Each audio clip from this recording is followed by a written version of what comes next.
kamid dacwadihii saameyn intee leeg buu ku yeelan karaa xanaqaadka ama geedi socodka Lagdera ama horumarka Lagdera furiyahay waa la sii wadi karaa ilaa lamaneedka Lagdera ee hoostaga ismaamulka Garissa codsadeen waxay ahayd 15 police station xaqsoore arrintan waan ka daba tagnay kursigana waa la soo celiyay kulan wacan daawadayaal meel kastoo joogtaan ku soo dhawaada waraysi gaar oo aan ku eegayno mid kamid dacwadihii ay maxkamadda dhawaan go'aan ka soo saartay ama ka gaartay taasoo ay ku laashay doorashadii ka dhacday deegaan baarlamaaneedka Lagdera ee hoostaga ismaamulka Garissa kadib dacwad ay u gudbiyeen rag arrimaha bulshada u dhaqdhaqaaqa toddobaadkii hore waxaan wareysanay Maxamed Ibrahim Sugow oo kamid ahaa dadkii gudbiyay dacwadda waqtigaasi waxay ka gudbiyeen dacwadda xanaanka iyo qaabka doorashada halkaasi loo qabtay oo ay sheegeen inay wax isdaba marin hareeyeen haddaba doorashada waxa ku tartamayay ninka markii hore la siiyay ticketka ama certificate ama shahaadada oo markaasi xildhibaanka Lagdera Cabdiqaadir Xasan iyo sidoo kale xildhibaankii ama musharaxii hardanka adag kala dhaxeeyay ee kaalinta labaad ku jiray Cabdulqani Zaytuun oo isagu ahaa mid kamid dadka sida dhow oo la socday dacwadda haddana mid kamid musharaxiinta markaasi u tartami doona doorashadaasi ayaa martiin oo waa barnaamijka Cabdulqani Zaytuun aad u maasanta waa mahad celinaya waqtigaaga ku soo dhaw wastiyaan waan soo dhaweynayna waqtiga waan ka mahad celinayna ilaa hadda dhageystayaasheena waxay la yaabeen ama daawadayaasheena dacwad maxkamad loo gudbiyay qofkii gudbiyay adiga aan ahayn markii la gudbiyay sida uu inoo sheegay petitionaga aan toddobaadkii hore wareysanay loolan adag aad kula jirtay ninkii doorasho maxkamadii ayaa dhawaan go'aan ka soo saartay waana lagu laalay bal marka hore dareenkaaga go'aanka maxkamadda see u aragtaa بسم الله الرحمن الرحيم واد كما تنتهي هنا تيجي عزوم استوديو جاستيان ومرر هرنا عن هريمت هدي سؤال شيء دعوة أيها لقى قد بيجي كرسي برلمانت كاللقدرة بيتيشن أسكي وحي أركان أرنتها إني سحقوا دعين دور شحق أي ميشا كدعين دعوة ذي نويكو قوليستين دور مرحلة أي سو مرتي أنت مرحلة أو دعوة أي مريسي بوي كوسو جوليستين مركز قاعك محكمة سواركتا أدبان هو فرح سنهاي رنتي واحد هذا عبدالغني زيتون أو بيتيشنا مع عبدالقادر إنك هذا الشيء سو كله معها أرنتن وأقول سهويتي معناها شعب كري Lagdera وحقودي يعد كود للون صدي waxay kaloo guul u tahay justice systemkii wadanka maxkamadii oo xaqi sidii loogu talagalay u ofisay marka aad iyo aad baan ugu faraxsanahay waa tahay dacwadda adiga ma aadan gudbinin laakiin raggii gudbiyay ayaa taageertay sidoo inoo sheegay ninkii aan wareysanay oo kamid ah dadkii dacwadda gudbiyay maxay tahay sababta uu taageertay runtii wax walba oo xaq darro horta in la taageero in laga hortago ayaa ma taqaanaa ayay tahay أنا كلنا مهنا رك بدن أو ماشي كسر ترتمي يدمر بقى واجران أو أرنتن تاجيراي كلي أو حويان أنا واحد مدة ميزانية دي إني حاجة كسر رئيسي ويقف كل بعض أيامها قف كي قال لو ظلم إنا هايبان أركاي قف كي حسبي أنا حتى لو لدق على إنا هايبان يعني أركيني مركا سيدا أوجد أيام أنا قلفتي إذا إنه تاجيراي قلبي يسي والبنا أنه لسه عندما حكبت داس إياه بيتيشن كذا واتاي هذا ما حسنت عبد الغني ان محكمة waxay amartay doorashada in dib loogu laabto waqti cayiman ma aysan qaban laakiin go'aankeeda waxa daba socday ama barbar socday inay 14 maalmood ee raxfaan ku siisay inuu qaadan karo ninka dacwadda lagu gudbiyo oo xildhibaanka deegaankaasi hadda oo dabcan aan filayo inuu raxfaan qaatay bal rajadaada ka waran ee doorasho kale hadda isku diyaarinaysa hadii raxfaan uu qaato ama go'aanka iyo marxaladaha kale ee uu qaadan karto marka court of appeal loo gudbiyo horta hadii aan dib ku yar celiyo dhowr marxalo ayaa la soo maray midda koowaad waa petitionkii markii la qoray sharciyan waxa waaye markii dacwo laga soo qoro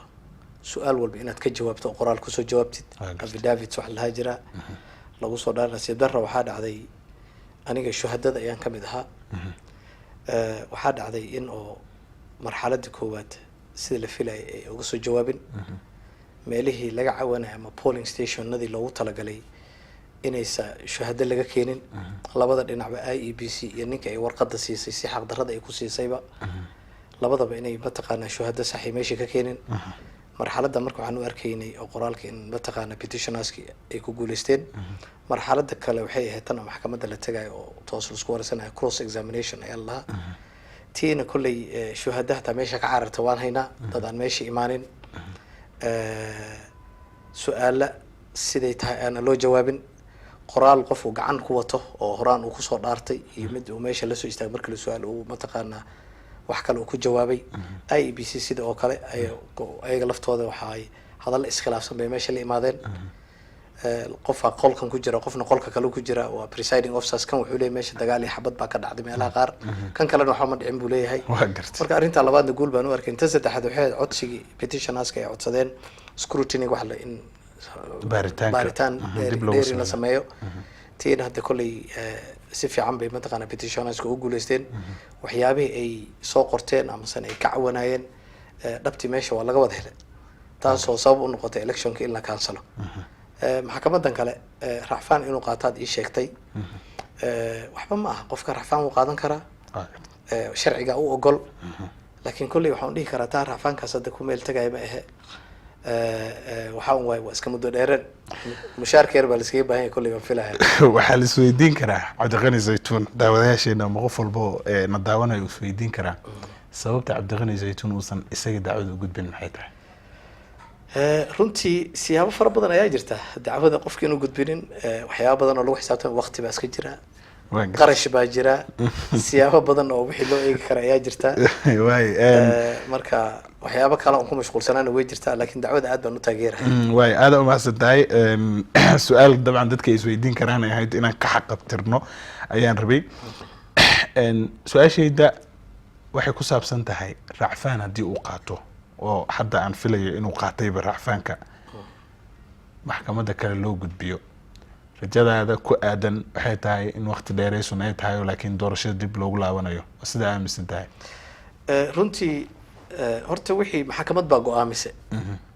qodobo sharci ah unbay cuskatay sectionska ay cuskatana wax laga bedeli karo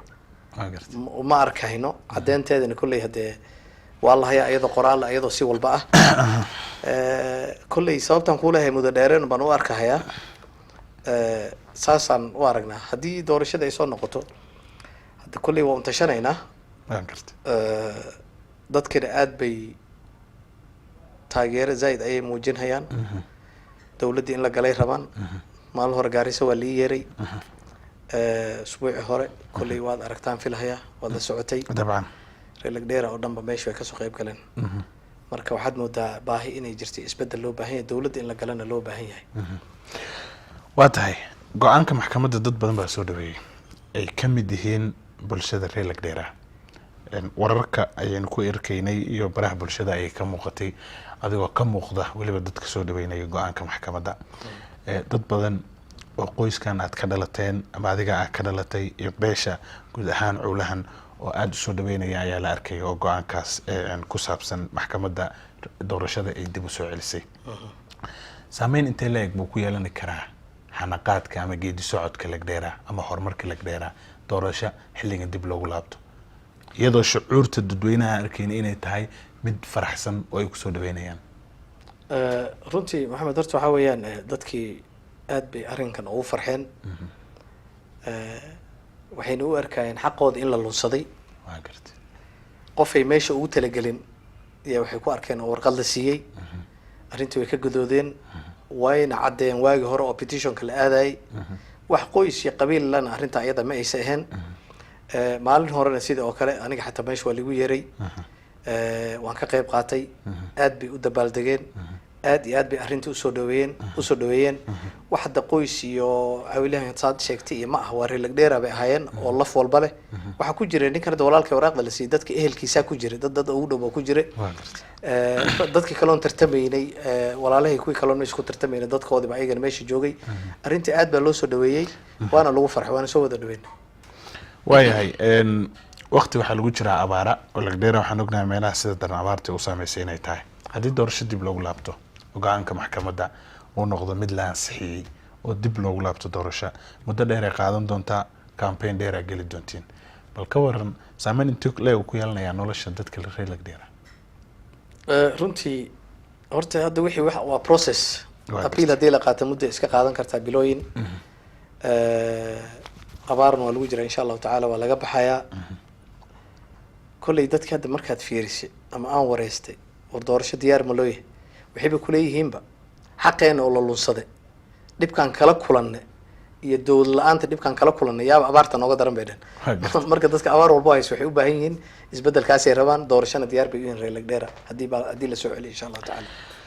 Lagdheera waxay kamid ahayd waqtigii doorashada ay dhicisay meelaha gacanka hadalka ama khilaaf iyo isku horimaadka uu ka dhacay oo dad xitaa isku gacan qaaday sidaan wararka ku helaynay waqtigaas doorashada ay ka dhacday haddii doorasho dib loo soo celiyo tiyo kale soo ma dhici karto mar kale iyadoo lagu kala aragti duwan yahay siyaasadda runtii meelo yar baa horta khilaafkaas ka dhacay meelo yar oo iska kooban bay ahayd weliba dad yar oo shakhsi ah oo arrimo qaas watay oo intaas wax ku raadinaya ay ahayd tiina hadda inay dhici doonto ma maleynay arrin laga hortagayna noqotay dib weyn way keentay hadda meelaha u badan oo hadda lagu kaansalay dhibabka u weyn bay noqotay arrimaha yada ah marka uma maleynay wax dhib ama sana security xagga amniga ku saabsan inuu dhibka imaanayo uma maleynay doorashada IEBC ayaa qabatay IEBC-na qabataa sida caadiga ah waxa doorashada waxa markay ay siiyeen Cabdiqaadir Xasan ayay certificate ka siiyeen ama shahaadada oo aad u aragteen idinku inuusan si xaq ah ku soo galin ama xalaal ah rajada aad ku qabtaan ama kalsoonida aad ku qabtaa IEBC intee la egtahay marka la hadeen doorasho qabtaan runtii horta khaladaad fara badan ayaa dhacay inta badanna waxaa loo saarinayay IEBC inay qayb weyn ka qaadatay si ay ka noqotaba ku talagal iyo aqoon darro wax u geysayba kolley arrimahaasna haddii by election lagu noqdo waan adkeynayna insha Allah taala arrin dacwo iyo maxkamad tagtay ayayna noqotay haddana insha Allah taala ilaahay doona gaarsi waanu taaganahay isbedel weyn meeshaas insha Allah taala inaan ka sameeyno ayaan filanaynaa dawladana aan la kaashano dibadaan ku celiyo oo dacwadii la gudbiyay aan dib kugu yara celiyo dacwadda laga gudbiyay iyada IEBC maxay ahayd marka laga tago in doorashada ma halka ka dhacdo dhan dacwad laga gudbiyay runtii horta IEBC khaladaad fara badan ayay sameysay waan gartay hadda ma dhihi karo kuma cadeyn karo inay qof shakhsi u hiilinaysay laakiin kaliya hadda waxaan dhihi karaa IEBC inay hawl gabtay shaqadii loogu talagalay ama mandate-kooda ay ka leexdeen arrimihii mataqaana la rabay inay si fiican mataqaana u maamulaan inaysan maamulin kadibna markii dacwada imaatay si xaq darre ah ay meesha uga hadleen ayna isku difaaceen been inay isku difaacaan ay damceen laakiin maxkamadana ay la garatay contradiction hadallo isdabamaris ay meesha la imaadeen marka runtii IEBC dib weyn ayay meesha ka keentay waayahay Maxamed Ibrahim oo ahaa ninkii petitionka gudbiyay waxa uu sheegay in loo ogolaaday scrutiny ama baaritaan lagu sameeyo 8 polling station ama goob 8 meelood ciladkii la dhiibtay in dib loo baaro la xisaabo wuxuuna sheegay go'aanka maxkamadda inuu halkaas ku saleysnaa kadib qalad laga helay tirada iyo wax isdaba maray IEBC ayadoo qaladaadkaas ay dhaceen ayay siisay shakhsigan hadda xildhibaanka ah Cabdiqaadir Xasan ayay siisay shahaadada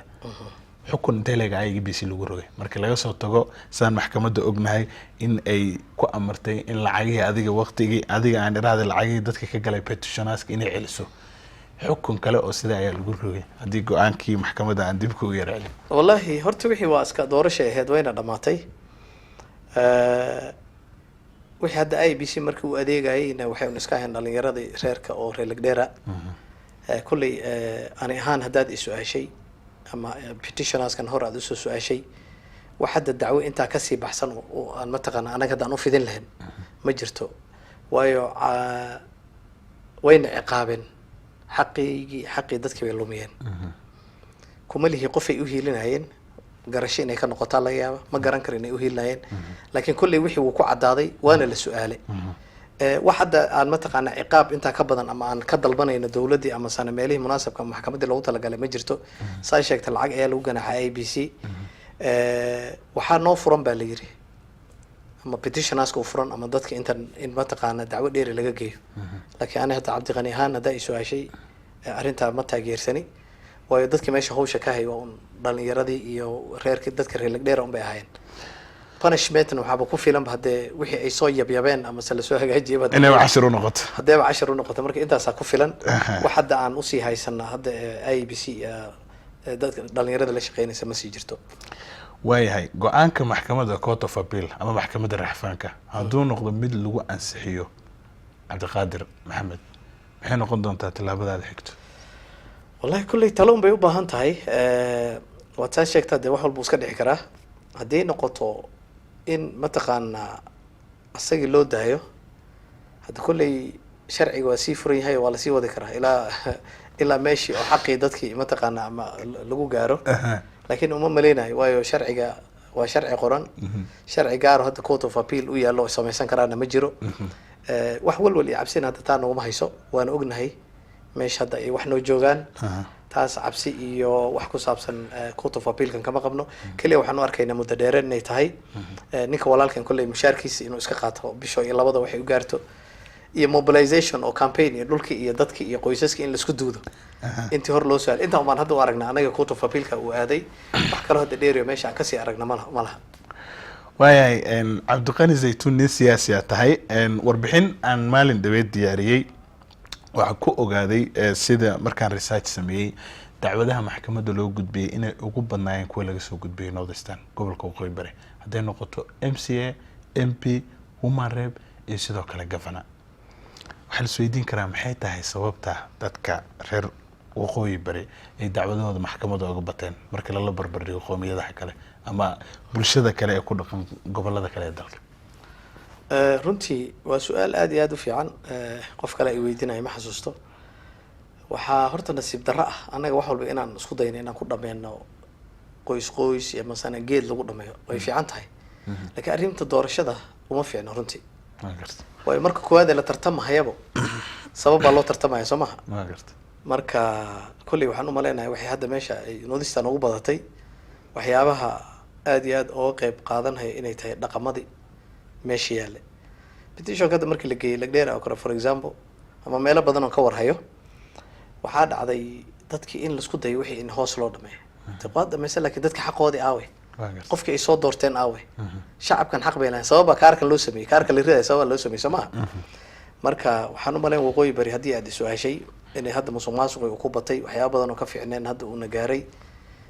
waxaana fari lahaa tulweynaha ama dadka soomaalida waqooyi bari kusoo mataqaanaa degan inay doorasho xalaala ay taageeraan waayo dad islaam baan nahay qofkii hataa kursiga ama waraaq la siiyey inuu xaj aaduu rabaa ilmuhu meesha ka biilanayaa sadaquu la baxayaa laakiin wixii marka koowaad ba haddii xaaraan aad ku qaadatay runtii waxaan u malayn inay is anfacayin inaanan lagu taageerin ayaana mataqaana aan ka codsan lahaa doorasho hufanna meesha mar walba ay ka dhacdo waxaa carabka ku dhufatay in dadka reer waqooyi bari ama soomaalida ay isku dayaan inay wax wada hadal iyo geed la hoostagay ay ku dhameeyaan odayaal ay soo galaan adiga ma isku dayday wallahi runtii horta petitionaasaa jirin laakiin tan waxay kaga yara downeed yacni inaa intaa kala dhex gasho xaliso oo si odaynimo lagu dhameeyo may iskuma dayin iskumana dayi rabin runtii munaasabkana ma aha sidaan ognahay horta waa dhaqamadeena way fiican yihiin laakiin doorasho shaqo kuma laha waayo waxaa la hilmaamayaa qof shaksi in loo daneeyo bulshadii kale la hilmaamo waa garta marka ama sana qof asoo magaciisa ilaashanaya ama jaga yar oo bulshada ku dhaxlaa asoo ilaashanaya yaa wuxuu isku dayahay inuu intii kumanaan kun oo qof oo codaysay oo xaqoodii la lunsaday inuu intaa ka doorbido marka aniga arrimahaas ma taageersan runtii waayo cabdiqani haddii doorashada dib loogu laabto waxaan xasuusanaa doorashadii agost sanadkii hore dhaceysay waqtigaa ku jirto ololaha campaignka ballanqaadyo fara badan aa samaysay walow kursiga uusan gacantaada soo gelin ama aadan ku fariisanin haddii doorashada dib loogu celiyo dadweynaha reer lagdheera ballamihii miyaad ula tegaysaa mise waa bedelaysaa runtii horta wixii aniga aan dadkii ka ballan qaaday waxaan mar walba aan awoodi karaayo inay ahayd baan aaminsanahay markaad isa soo qaawinayso soo shanlaysanayso aad leedahay dee mas-uul baa noqonaya waxaad qaban karta horta inaad ku hadashid way waan ognahay baahida lagdheera waxay ka duwan tahay baahiyaha kale lagdheera waa meel mataqaanaa xoolo dhaqataan boqolkiiba boqolkiiba 99 dhibic kuma dhahay boqolkiiba boqol dhaqaalaha lagdheera wuxuu ku saladaysan xoolaha way maanta abaar markay imaatana xoolo waxa ku dhacay waad isku ogtahay marka hadda kulli wax qorshe oo soo socda ma arko laakiin aniga qorshahayga hadda ka hor adigu waraysateen halkan maxaa mitigation oo abaartan maxaa ii diyaarsan waxaa godob anaga noo sii ah biyo la-aan boqolkiiba 60 ama 70 haddii aan ku dhaho lagdheera waa biyo la-aan hadda 7 bil baa la marhaya ani kulli waxaad ogeetaa madaxweynaha His Excellency William Samoei Ruto inaan geeyay Mudoogaashe waxyaabihii markii la ballan qaaday biyay ahayd kulli hadda aniga baarlamaankii warqadii waa lii diiday in gadaal iga siin doonaan aaminsan insha Allah taala xaq waxaan u lahaa maxkamadda maalin hor in la yeero maadaama codkii markii la fiiriyay aniga aan ku dheeri aan ku badiyay oo liida warqadda adiga lagu wareejiyay taasaan xaq u lahaa petitioners waxay codsadeen waxay ahayd 15 polling stations 8 baa loo ogolaaday marka xaq waxaan u lahaa anay hadda dadkani aaminsan ambiga lagdheera la soo doorto aniga inaan ahay waa gartay waa runtii maxkamadda saasi aaminsan tahay haddii aan maanta aniga dawladii aan ka mid ahaa ninka madaxweynaha maanta noo ah Mudoogaashe intaangiyo biyo uu ka hadlay waxaa maanta ii fududaan lahayd ballanqaadka aniga aan dadka usoo ballanqaaday inaan asagina la cuskado dawladina aan la cuskado laakiin qofka duu mucaarad iska yahay meelahan baad iska taagnaanaysaa oo waxaan micno lahayn baad ku daalaysaa tolna waxa uma qabanaysid marka dadkan inay dantooda gartaan aad iyo aad baan u jeclaan lahaa haddii arrinka la soo celiyana in waaba la soo celiya laakiin raafaankan dib lama soo celiyo inay diyaar u noqdaan inay dawladda ku beeraan insha Allah taala anigana kulli tartanka waan ku jira haddii Ilaahay na gaarsiiyo sidii waa hor liigu coday ka si fiican liigu coday aan ku codsanahay lageer insha Allah waa tahay waxaan filayaa inaan waraysigan oo intaa ka dheer nasiini doontid haddii doorasho in dib loogu laabto ay noqoto oo aan ku faahfaahin doono wax qabadkaada iyo waxaas qaybi u dambeeyaan soo gaarnay fursad baan ku siinayaa maxaa ugu baaqaysaa dadweynaha reer lagdheera fariintaada arrintan maadaama akrinada siyaasadda hadda ay jirto doorashadiina aan lagu dhaqaaqin dacwad ay weli maxkamad kale loo sii gudbiyay muxuu yahay baaqaha reer lagdheera u diris runtii haddii aad i weydiisay ama fursadda aad isiisa qaaliga baaqa aan reer lagdheera u diray ayaa wuxuu yahay runtii waa hor waad isoo doorateen cod fara badan aad isiiseen waad ku mahadsantihiin waxaan ka xumahay oon idinkaga tacsiyeenhayaa arrinta nasiib darradii ka dhacday meesha boobkii iyo mataqaanaa xaq darradii kuurihiini ama sanacodkiini loo lumiyey ilaahay waa xaq soore arrintan waan ka daba tagnay kursigana waa la soo celiyey racfaan baa hadda la sheegayay waxba kama qabno ninka walaalkan haddii racfaan uu ka qaato ama san appealka waxa la yiraahdo laakiin maxkamadda waa isla tii ayada ahayd sharciga la cuskadana waa iska kii sharci gaar oo hadda jeebka lagala soo baxay ma jiro reer lagdheera waxaan mataqaanaa idinku dardaarama idinka codsanhayaa aniga haddii aad isoo doorateen waa hore xaq waxaan u lahaa maanta inaan warqadii la isiiyo ma aysan dhicin laakiin way dhici doontaa insha allahu tacaala haddii noola soo celiyo tartankii kulley waan ku jira anigana waxaan idinka codsanayaa dawladdii inaad soo doorataan ballamihii waa hore idinka qaaday kuwii madaxweynaha oo idinka qaaday madaxweynaha Mudoogaashe wuxuu ku qaaday inay biyo la-aan ay mar dambe aysan ahaanayeen laakiin hadda kulley qof mucaarad arrimahaas waxba kama qaban karo intaan qoys iyo qabiil iyo nin jeclaysi inaan meel iska dhigno danteena aan ku daalno wax qabadkeena aan fiirino yaa wax noo qaban karaa isdhaahno yaa tolki iyo dadka isu keeni karaa marka taas ay idinka codsanayaan reer lagdheera aad iyo aad baad u mahadsantihiin waan kaga mahadcelinaynaa waqtigaaga mudane aad iyo aad u mahadsantahay waraysi gaar oo arrimahaas aan ku eegayna ayuu ahaa Cabdulqani Zaytuun ayaa martii noogu ahaa kamid ah siyaasiyiinta kasoo jeeda waqooyi bari iyo musharaxiintii doorashadii ka dhacday lagdheera u tartamay oo hadda ay weli deri dab saaran u eg tahay intaasaan kusoo gabagabeynaya intaan barnaamijkan mid lamid kulmi doono nabadgelyo oo aad u soo dhaweynaya ayaa la arkay oo go-aankaas ku nasiib darrada ka dhacday meesha boobkii iyo mataqaanaa deri dab saaran u eg runtii waxuu hadda Cabdulqani Zaytuun Cabdiqaadir ninkaan sheegay ka dhacday lagdheera u tartamay oo hadda ay weli deri dab saaran u eg